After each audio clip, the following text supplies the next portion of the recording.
a posibilidade de xuntarse entre os veciños.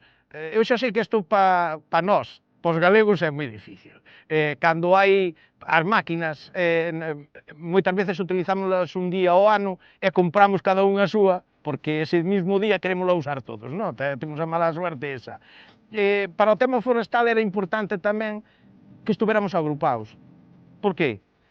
Porque cando alguén se agrupa, ten moito máis poder á hora da venta, á hora de comprar abonos, porque é diferente venderme 50 kilos de un fertilizante a venderme 200 kilos ou 5 toneladas, porque aí hai precios, aí xa as propias empresas poden xogar, estaría ben que acabemos todos estando un pouco máis xuntos e intentar crear asociacións para poder tratar os montes de forma conxunto, quer dicir que poidades vir por aquí e ver as plantacións diferentes, todo moi ben coidadillo, iso é importante.